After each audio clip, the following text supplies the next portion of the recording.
Hey everybody, it's Chuck Gaidica here for a Healthier Michigan podcast. We've been doing something a little different for a few episodes.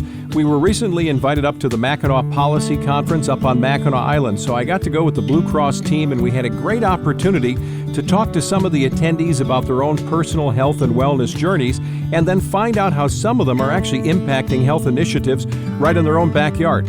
We hope you enjoy these bonus episodes, and we will be back bringing you our next regular episode on June 13th.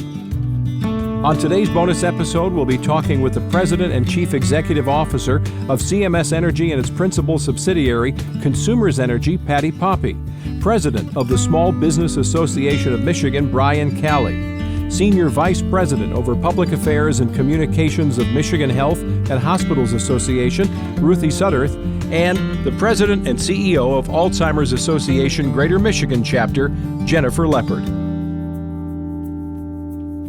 To kick things off, we'll chat with Patty Poppe. She is the President and CEO of Consumers Energy, which serves 1.8 million electric customers and 1.7 million natural gas customers. Well, Patty, good to see you.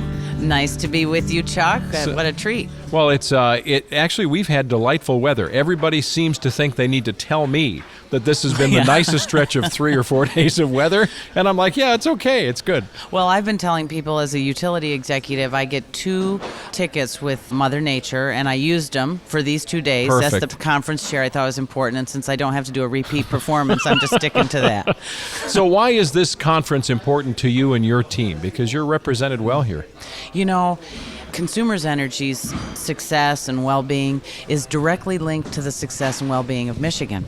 We're all Michigan. We're long Michigan, you know. And so the only time we win is when Michigan is winning and thriving. That's when our company thrives. And so this conference is such an opportunity to be a force for good that we wouldn't want to be anywhere else. It's been an amazing week. So one of the themes here has been Love Michigan, and you're saying that really in different words, but there's a mutual love affair between consumers and the state, right? Yeah, I really am taking the stand that this might be the first time that the word love has been uttered so many times from this stage. In fact, Nolan Finley said, I'm getting a little tired of this kumbaya business. But, you know, we are proud to, we do love Michigan. And there's something funny about Michiganders, right?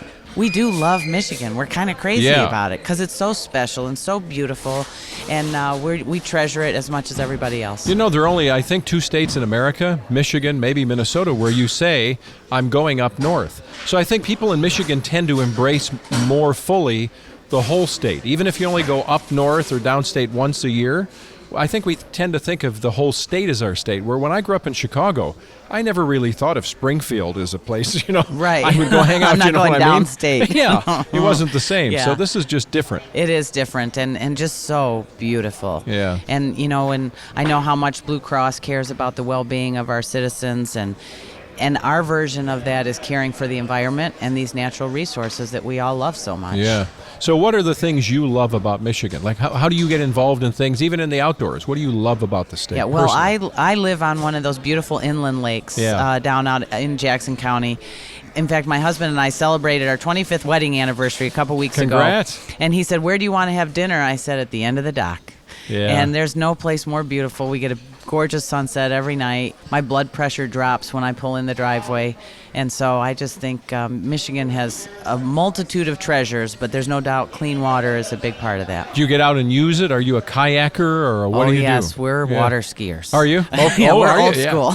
We have a water ski club. We do. Yeah. We have a show with pyramids and trick skiers and all that. Yeah, we're really into it. And you're watching, or you're out there? I am the MC for the festivities. Well, there are no small parts. Yeah, I'm not going to break my ankle on one of those things. And what about here? You feel like you're getting in, you're working off breakfast. I mean, have you been paying attention to how much walking and doing Yeah, I definitely have been walking and doing, so that's been good. I don't count I do sort of passively count my steps. I don't have a daily target, but I am a routine morning worker outer, and it's been great here to get steps all day. It's a beautiful place to walk. Last night we walked from sort of one end of the island to the other, and we had an option. Should we take a carriage? And it was such a gorgeous night. We said, no, Yeah. Let's walk this one. This I is went gonna be kicking and beautiful. screaming into the smartwatch thing. Oh, yes. And now that I have it, past 2 days, I'm just saying, 12,000 plus steps a day. Ooh, I'm good feeling for no. you. Well, that way I knew I could get the granola and the whatever thing this morning and be okay. Yeah, that's so it smart. worked out well. I might have to modernize my watch. Yeah. Okay. So what about going forward? What are things that are on the docket for consumers' energy we should all be aware of? Yeah, we are, I would suggest, at a critical transition point for clean energy. And we are so proud to be leaders nationally. Newsweek magazine picked us as one of the top 10 greenest companies in the nation, Wow. flanked by Apple and J&J. Not cleanest energy companies, cleanest companies. And that's because we've taken such strong action. We've retired 7 of our coal plants already, of our 12. We have 5 more to go. We've announced that, and we're replacing those 5 only with new renewable energy. We're able to leverage technology today that can change the landscape of Michigan's energy future. And I'm so proud that our team is so committed to reducing our carbon emissions, but what people don't necessarily know that when you retire coal plants, you also reduce your water usage, you reduce your waste to landfill, you clean the air by having no particulate emissions. We're in a hurry to get that transition done, and so happy that we don't have to make that sucker's choice of old. That we used to say, you can have clean and expensive energy or the cheap and dirty stuff. What do you want? And we don't have to make that sucker's choice anymore. It's very affordable.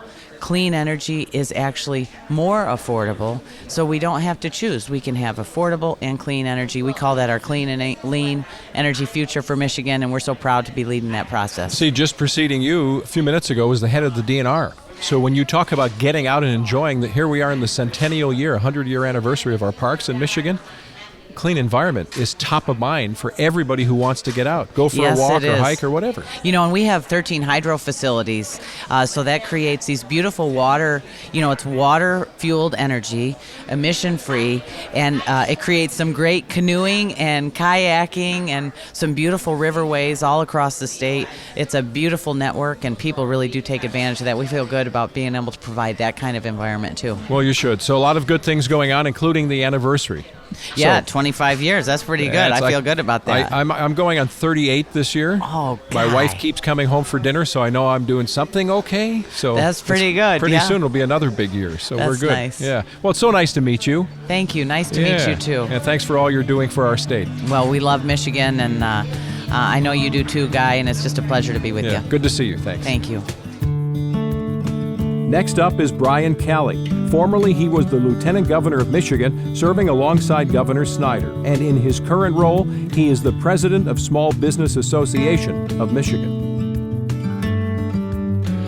So Brian Calley is with us, former Lieutenant Governor of Michigan. It's good to see you. Great to be with you. Thank you. So we were just talking, no mileage this morning, no jogging up and down the hills on Mackinac for a good reason, right? You always get mileage on Mackinac, I know. but it's walking. Normally when I'm up here, I run around the island, usually more than once. It's an 8-mile, beautiful, scenic run around the island, and it doesn't matter to me what the weather is. I can appreciate all different types of weather, but I've got a marathon coming up, about 10 days. So I'm on the wind down for that, so no serious runs until then. So when you do the 8-mile plus circuit, does that take you out by the airport on the island? Is that where you go? It out actually that way? goes right along the coastline. Oh, it does? Okay. Yeah, so it's literally around the outside rim of the island, and it's a relatively flat run. It is absolutely beautiful. You get a look, of course, at the lake and the shoreline, but also St. Ignace and the Upper Peninsula, the bridge.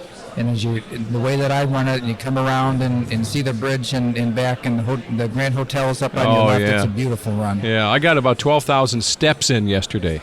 So I felt like I did something good, Yes, in the midst of busyness. And there are lots of hills here. Yeah, I know.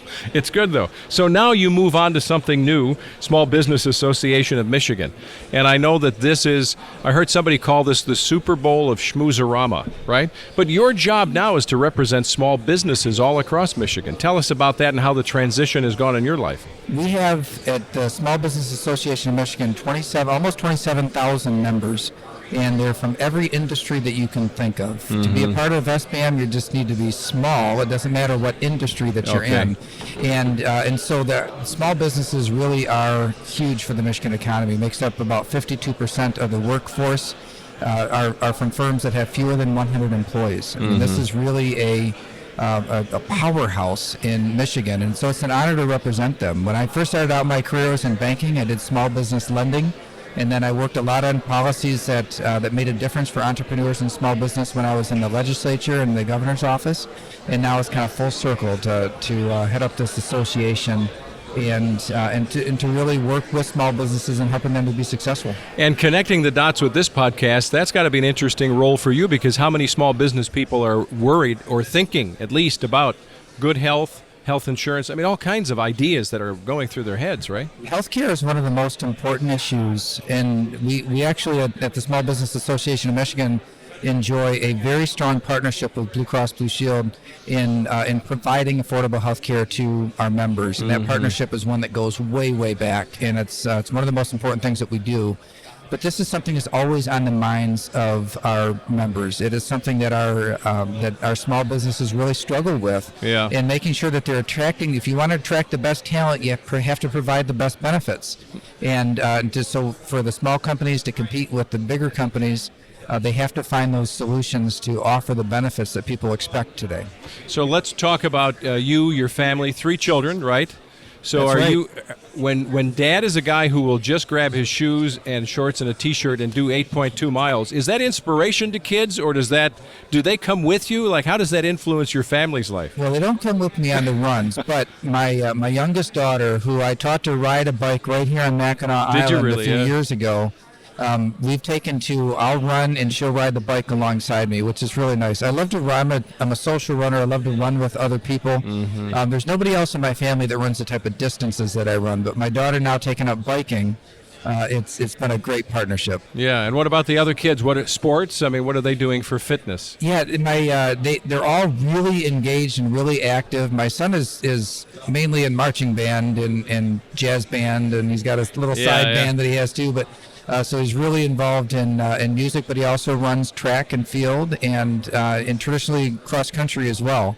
So running is an important. He's more of a shorter distance runner. I'm not as fast as him, but I can go a little longer. Yeah. And what about when you travel the state? Because I know you are doing that a lot now. You have for a long time. Do you have favorite spots? Obviously, this could be one of them, but what are some other spots? Yeah, where you Mackinac go? Island is definitely one of my favorites. There are so many trails. This is a trail state, and we have trails in excellent condition, trails with paved surfaces all across our state. And so wherever you're at, Kensington Park, for example, is one that has an amazing trail system in there. My hometown of Portland has about a 7.5 mile trail system that is awesome. I love the CIS trail, the Meyer Trail across 3 counties, Ionia and Shiawassee and Clinton County. It's an old railroad track, but it truss bridges and all kinds of amazing things. It's funny you say that, because I'm leaving here. My brother is in Tustin, south of Cadillac. Right. So there's a Meyer train, reclaimed train area. Yes. I think some of it is still paved with limestone gravel, but maybe that's going to change soon. It is amazing how many trails are right in our backyards. This is 5 minutes from his house, and he and I never knew it was there until we went and hiked it. I've been on that trail. In fact, I've been 20 miles on that trail. Wow. And it is some of the most scenic views that you'll take in. It's just a beautiful, beautiful area. And when it comes to other activities for you, is it purely running? Is there anything else you're doing for your own health? Well, running is my favorite activity. Yeah. But what I found, though, in terms of just how I feel in my health, that as important as running is what I'm putting in my mouth. Yeah. But you can't outrun a bad diet. Even if somebody who runs as much as me, which I'm a marathon runner. I've got a marathon coming up in about 10 days. Even somebody who runs as much as me, you cannot stay in good shape if you're eating junk. And so this is a really important, both in volume and content of what you're eating. And what I found is planning out makes a huge difference. So if I think about the week and where I'm going to be, if I don't plan it out, then you're more likely to stop by a convenience store or fast food or something like that just to kind of get something in between 2 other things. If you plan it ahead, you'll do way better in terms of the quality of your overall diet. And are you a breakfast guy? Do you have to have breakfast, or? I don't always have to have breakfast. I have something. Maybe it'd be a drink in the morning. I like that. There are certain protein bars that I'll keep in my car all the time, and so like if I don't have a lot of time, I might grab one of those as opposed to a less healthy option on the road. But that's that is an important aspect of having a balanced diet, and also not starving yourself all day and eating at the end. That was something when I was first starting out in office, I did a lot, and I put on 30 pounds. While in office? 30 pounds in the beginning of my time in office. It was in the end of 2011 when I started getting serious about my health, and with exercise and changing my diet, and that 30 pounds is gone. And you were never running coming back. in this time as well, or did you not have as much time to exercise? That's when I started running. Oh, I see. Oh, interesting. Yes, I've not been a runner my whole life. Wow. See, I was a casual, 3 mile a day guy, and I would just hit the pavement and go for 25 years. So I've got a little knee issue to prove that I did it, but I would never do what you did. I never got into the really long distance. So that's awesome. I love it. It's a great stress reliever, but it's an awesome cardio workout. Yeah. And I just love the way that, sometimes people say I've never seen somebody running, they don't look like they're happy, but for me it's about how I feel when I'm not running. After I'm done, just the way I feel for the rest of my life. I mean, I like it. I love doing it. I see in the state, but it's like it might sound counterintuitive, but not running makes me tired. I get tired so much easier when I don't have enough time to get out there and hit the pavement. Well, see, because I'm here with you right now, I hired a guy who's running for me, and he's at about 5 miles. So this is good. I'm feeling really good right now. Work. Let me know how it goes. It's good to see you. Likewise. I should point out, we've got an upcoming episode on A Healthier Michigan that talks, we're talking with the DNR. I mean, there are 103 state parks. It's the centennial this year, and the trail system you're talking about, it is such a gem. Our state parks and our trail system and the work that the DNR does, it's extraordinary. Brian Kelly, good to see you. Pleasure. Thank you. And now, Ruthie Sutterth. Ruthie serves as the Senior Vice President over Public Affairs and Communications of the Michigan Health and Hospitals Association. She is also a gourmet cook. It's a tough one, I know. Ruthie Sutterth joins us. She's the Senior Vice President, Public Affairs and Communications at Michigan Health and Hospital Association. It is good to see you. Good morning. Thank you so much for having me. How is all this going with someone who's involved in healthcare? Are you getting in your steps? Are you eating just fruit? Because people are watching us.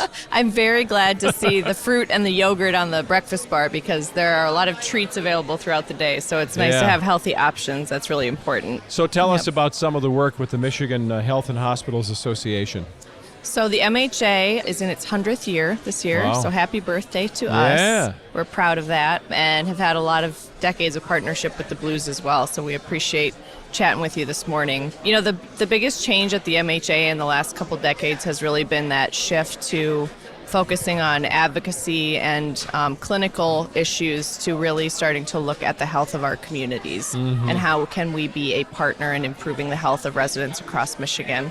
And so, we've been doing some exciting things in the space of our Keystone Center, which I think we'll talk a little bit more about, and that's really related to patient safety and quality work. But it also extends into health equity and making sure that different communities around the state are getting the care that they need. We're talking a lot more about maternal health and the areas that we need to improve in that space, and the discrepancies that occur in different communities when it comes to maternal health. We're talking a lot about behavioral health and the opioid crisis, and how we're engaging in that. So there's a lot going on at the MHA these days. It's and with the exciting. MHA, it's not just talking about, it's actually moving the ball on some of those issues, We like right? to think so, yeah absolutely. Yeah, our role is really as a convener. We bring hospitals across Michigan together with other partner organizations as well to voluntarily kind of step up to the plate and decide how we're going to do good for the state of Michigan. And there's a lot of work to be done. Yeah. And how do you herd all the cats and dogs into talking to each other? How does that work for you? When you're around for 100 years. And you look good. Oh, thank you. I know. I like to think so. We are seen by our members as a trusted voice. And so when we say something is important and needs some attention, they believe us, luckily. And, a lot of our members have been around longer than us, longer than 100 years. So they've seen what we've seen, and it's been 100 years of partnership. And so we bring them together and with folks like Blue Cross and others, and we do the best we can to give them the resources and the tools they need to do the work. So tell us more about the Keystone Center, because I know it's a big one. Yes, the Keystone Center for Patient Safety and Quality launched 16 years ago now, and the Blues were an early financial supporter of that, which we greatly appreciate. And so they started in the space of best practices and evidence-based medicine, checklists in the ICU, infection prevention, hand washing, kind of some of those block and tackle kind of basics of healthcare and making it safer. And we really moved the needle on a lot of areas. One example is that we've basically gotten rid of early elective deliveries for babies in Michigan. Moms used to be able to choose a date that was before 37 weeks and not necessarily in the best interest of the baby. And that's no longer the case, and babies are doing better for that. So that's one example that we've seen. And now it's really in the space of turning healthcare organizations and health systems into highly reliable organizations, where it's deeply ingrained in the culture that quality and safety is in everything we do. And it's everyone's job in the hospital to be a quality and safety officer, whether that's the janitorial staff or the chief medical officer. So we've seen a great change in those 16 years. And do you actually see it all trickling down right through management, leadership, all the way down? And it has to start at the top. The leadership has to really be engaged and believe in the cause. And we've seen a great deal of change in that space as well, as we've had, CEO turnover over the years, and the kind of new crop of leadership in hospitals today really see things differently. And we have more clinicians in leadership as well, which I think helps. And don't you think that's good for all of us as consumers of healthcare, that we really feel that there's a certified seal of approval stamp somewhere, that we're really confident that we're going to the places where we feel good? Absolutely. Everyone is a healthcare consumer at some point in their life. And so we all, as MHA staff, we believe in it strongly. We want to see our members doing the best that they can do, and they do as well. They end up in the hospital at some point as well. So another example of that is that we voluntarily published all hospital quality data on our Verify My Care website. It shows infection rates, C-section rates. All that stuff is out there for the public to look at. We want people understanding the care that they're going to receive and asking the right questions. So the consumer has to be an important part of the care team. So we had Brian Calley, former lieutenant governor, preceded you. He was sitting right there. And he talked about he loves to run. He's going on a marathon in a while, but it's all about what you eat. And I know it's not just all about what you eat for you. It's about the pictures you take of what you create that you then eat. Tell us about the recipes and Instagram and this kind of blowing up in front of your eyes, right? It's been growing steadily over the last year or so. My Instagram account is What Ruthie Made, and that's really what it's about, is what I make for my family at home. I believe that what you put in your body is the most important thing you can do for your own health, that you can control. And so, the biggest influence in my life and in my health was having parents who cooked their own food and taught me to cook and taught me the value of that. And I want to pass that on to my kids. But I also saw a lot of people in my circle that didn't have that positive, role modeling.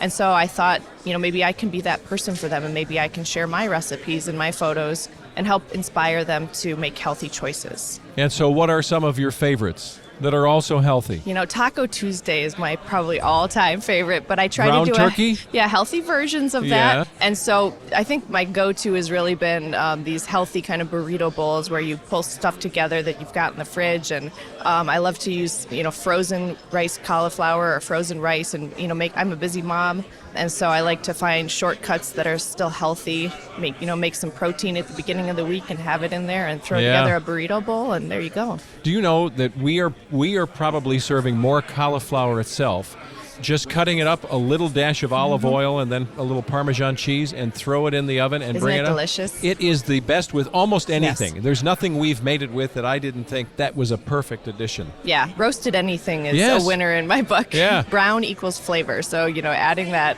roasted veggies is a great idea. And so what are you doing then when you put your recipes together? Are you paying attention to the oils and all the healthful ideas? Because it's not just about what you're making for your palate. Absolutely.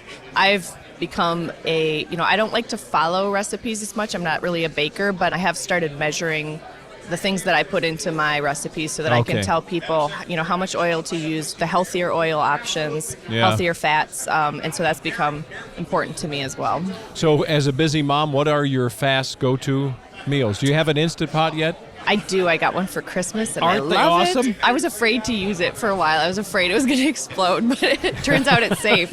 And so I use it all the time now. I set, it's kind of that whole set it and forget it thing. And so I love throwing some chicken in there with a can of salsa, and you walk away and you have, the perfect fajita filler or something like that. I love making eggs. If you don't have protein at home, eggs are cheap and easy to make. And they're a great topping for, any kind of meal. So those are the kinds of things I like to do throughout the week when I get home from work. We've used a slow cooker, a crock pot for pea soup for, decades, right? Yep, so and you I. soak the peas overnight and we get the Instapot, and I'm reading the recipe online, and it's like, throw it in, hit the button. It was under an hour. Yeah. The whole thing, boom. It's pretty incredible what we can do these days with food and technology, isn't it? All right, so give us the web addresses again for where do you want to send us, including your own for the wonderful photos. Absolutely. So to learn more about the MHA, MHA.org, pretty easy. Verify My Care is where we have all our healthcare quality data, and that's Verify MI Care, because that's what we like to do in Michigan. Yeah. And then What Ruthie Made is my Instagram account, Ruthie Sutter, so you can find me on there, and I hope you'll follow along and get some good food ideas. So can even someone, look at me, can I learn from your website about making something that I could impress my wife with? I think you could, Chuck. Yeah? I really do. All right, I'll do it. And I'll send you a picture, and you can let me know. You Please can score do. it. Yeah, tag me. Tag away. Okay, I sure will. Thanks so much. Good to see you, Ruthie. Thanks for having me. And finally, Jennifer Leppard. She is the president and CEO of the Alzheimer's Association Greater Michigan chapter. Since 2013, she's led a staff of 60 people across 6 statewide offices, serving many of Michigan's 180,000 individuals living with Alzheimer's. So I'm with Jennifer Leppard, CEO and president of the Alzheimer's Association Greater Michigan. It is good to see you. We've been seeing each other coming and going through this big policy conference. We have, yeah. Thanks so much for having me. I had a great time. This is the first time I've ever been, and it was terrific. What are takeaways for you from something like this in the arena that you're in? Just how many people there are that are impacted by this disease. Yeah. It's been amazing because, meeting all these people from all these business interests and political interests, but almost every conversation starts with they see my name tag and they say, oh, I just lived through that, or I just had this situation. So that's a sad takeaway. Right. But also how interested people are and how much people want to become involved and help out. So it's been a great couple days. So tell us about some of the important stats that we all should know. Yeah. So there are 190,000 people in Michigan that we estimate are living with Alzheimer's disease right now. And that translates into almost 600,000 caregivers. And when you look at a disease like Alzheimer's that people have on average from between 4 to 8 years, the most severe form is about 40% of the time. So if you're looking with someone with the disease for 8 years, that's almost 4 years that people are in the most severe need of care, which means ongoing 24-hour care. So when you're talking about a caregiver, you're not talking about someone just stopping in now and then. I mean, we're talking about people helping 24/7. And we've lived through that. So we've lived through the visiting caretaker model. And of course, when there's a good economy, there's good news and bad news. The good news is it's a good economy for many. The bad news is everybody can find a job. And not everybody is gifted to be a good caretaker. That is a great point, and that's one thing that I wish that I could really help families dealing with the disease think about too, because a lot of people, when they are confronted with this, kind of approach it that they're going to take care of their loved one. It's been their wife for 40 years, and they don't realize how difficult it is. And with the disease so progressive, you start out in one place, and then it evolves, and sometimes you really do have to bring in outside care. And a lot of people do have to go to assisted living. It just becomes a situation that cannot be maintained in the home. And that's very hard for people when they're dealing with their wife, their mother. It's very, very hard for them. So I'm proud to say that we have a son that literally a week ago defended his dissertation in neuroscience, got a PhD in neuroscience. That's terrific. Thank goodness he takes after his mother, right? So it is terrific, and he's done some research. But tell us about the leading edge of research. How can we be encouraged whether we're dealing with it or for some of us as baby boomers, we're going to watch our 74 million age into it. Yep, and that brings up a great piece of information, is that really the biggest risk factor for developing Alzheimer's is age. And so people say, why are there so many more people developing Alzheimer's now? It's because we have an aging population and we're living longer. We're curing other things. Right. People that are live to 85, 1 in 3 of them will probably die with some form of dementia. So there's a ton of research going on. I mean, one of the things the Alzheimer's Association has been fighting for years, just in the 6 years that I've been with the association, and the National Institute of Health used to invest $500 million a year in Alzheimer's research. We are now up to over $2 billion a year because of the advocacy work that our people have gone and fought for. It's still less than almost any other disease, so we'll continue to advocate for that. But what it has done is it has brought more researchers into the field. Someone like your son may have a career because they know that there's research funds that they can apply for. But there's research in just every avenue. There's research on plaques and tangles, which are kind of the formations in the brain that are the hallmarks of Alzheimer's disease. So it's the stuff that gums up the brain, right? Exactly. That's a perfect way to say it. It's the stuff that I had someone explain to me once in a perfect way, that you've got neurons that are talking to each other. And so some of the drugs that people take, and people are confused because they say, aren't the drugs helping? The drugs, what they're doing is helping to maintain that connection a little bit longer. But the fact is the disease are still pulling those neurons apart. So the drugs are helping to yell a little louder so they can still talk to each other, but eventually as they pull apart, they still don't work. And so really it's the plaques and tangles, but also tons of research on prevention. One of the biggest areas of research is starting to look at people much younger, because scientists believe that up to 20 years before you develop symptoms, that you are probably developing the hallmarks of Alzheimer's disease. And so really researching people way, way, way before, in their 30s and 40s, and then watching how the brain is developing. So it's a long-term process, but there is a lot of progress that's being made. One of the other areas that's really a focus is looking at prevention. And so one of the things that we like to talk about is what's good for the heart is good for the brain. And, people say, what can I do? People are scared of this disease. But, exercise, eating healthy. And as I told one of my board members, no, that does not mean donuts. It's kind of the standard Mediterranean diet. And exercising your brain, really keeping your brain engaged. There's all sorts of studies that say that people that have more education, that are more socially involved, have a lesser incidence of Alzheimer's disease. And, I heard somebody just say recently, if you do crossword puzzles all the time, that's not exercising your brain because you're used to doing them. You need to challenge your brain and do something new. It's kind of like lifting weights if you get, or going for a walk. If you're always on a flat surface all the time, your body sort of compensates, and now you're not going to drop all the calories, right? Exactly. So same thing with the brain? Yep. Wow. So learn a new language, learn how to play an instrument, do something that is really a challenge for your brain. But I just started boxing. You can probably tell that I'm shifty looking, right? So I just started boxing, but guess what they're doing? They're doing boxing with Parkinson's patients. Yes. And I know that because of dance lessons, they're doing the same thing. And they're watching people come in, and obviously it's not a cure, but that connection, because of the foot movement, et cetera, and whatever's going on that's happening, they're seeing improvement in their life. Yeah, well, and we actually have a program that we're partnering with YMCAs across the state, where we are doing a combination exercise program for people living with dementia and an education program. So they come in, they have an education conversation, and then they do some exercising. And do you see results? I mean, do people feel better? They do. They Which feel could better. Be part of the deal. It's part of socialization, and it's part of just keeping active and really,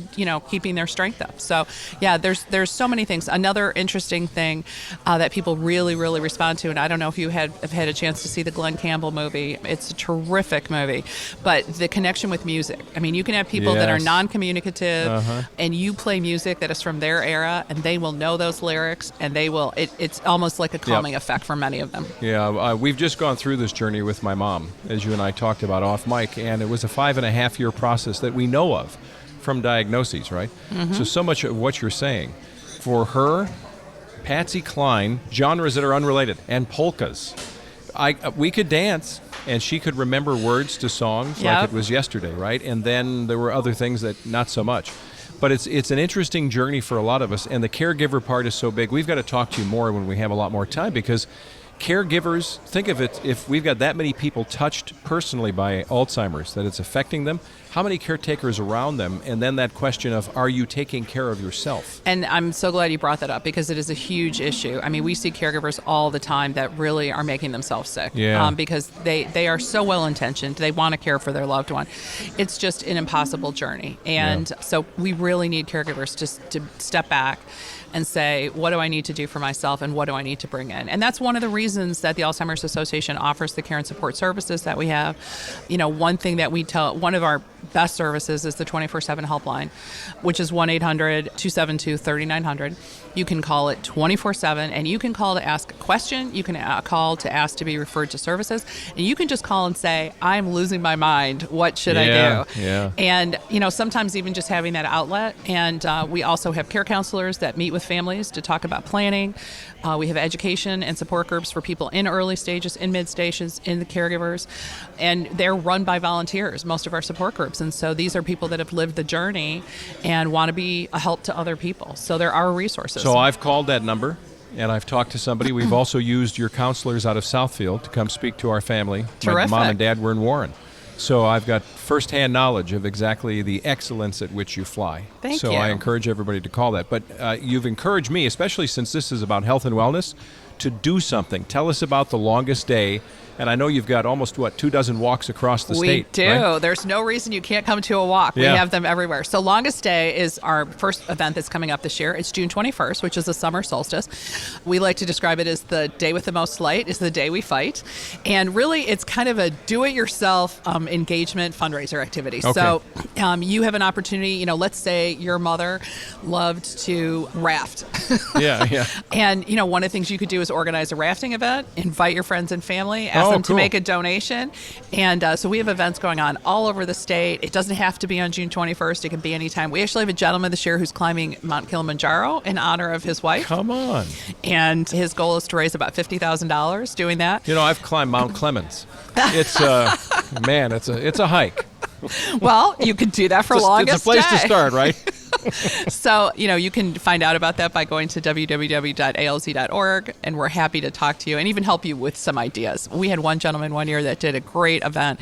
His mother, what he did is he got his whole family together, and they did a tour through the small town that his mother had been through and stopped at kind of key points in his life, in her life. And Very cool. It was cool. So, and then in the fall, we have our walks. We do have 23 walks across the state of Michigan. Our largest is in Detroit, which is on August 24th. It's at the Detroit Zoo. Last year we had 6,000 attendees.